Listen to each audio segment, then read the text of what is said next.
So Tom Gamble goes over the line, but not now able to make a move against Callum Williams. The lead gap's coming down a little bit. I mentioned it was at 3 seconds. It's now down to 2.7. Dries Vanthoor with a clear road ahead of him, chipping away rather than hacking into that gap to Ben Green. Drudy is hanging on to his third place, although Christopher Hauser was close a couple of laps back. Drudy, I think, has been able to just stretch that to a comfortable margin.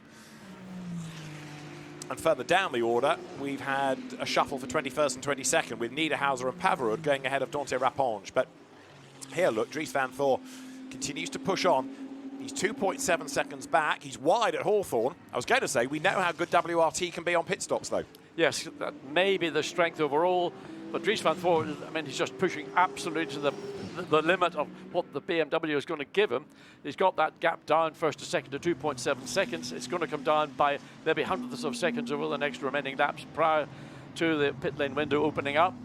And then Charles Vetch will get in behind the wheel. Charles is looking for a really solid performance here this weekend. He's had a disappointment in Bathurst, another disappointment at Paul Ricard. But look at going back up to the exit of Sheen Curve. How much more can you run without getting off onto the grass? I mean, what an image. I mean, four-wheel drift. When did we last see that? You know, laying black lines. Look at those black lines. That's right foot nailed to the firewall on the BMW.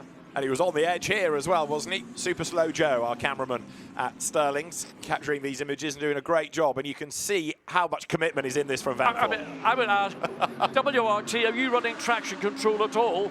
Because those black lines, if you have traction control, ought not to be there.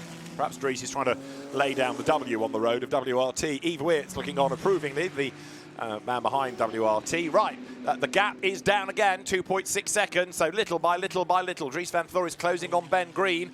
It's going to be fascinating to see how good Emil Frey will be on the pit stops. Let's eavesdrop on 32's radio.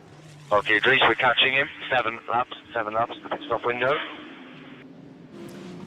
7 laps to the pit window then. But that doesn't mean that Dries Vanthoor is coming in 7 laps. No, it doesn't. It just means that's the point at which the pit lane window will be open. And I was in the position of WRT, which thankfully I'm not, but I would keep Dries behind the wheel. He's doing an excellent job. Keep the pressure on the 14 Ferrari. We know that we're excellent in the pit lane. We don't know just how good the 14's team will be. It's an Emil Frey Racing entry there also. We know excellent. Back to Tom Gamble still.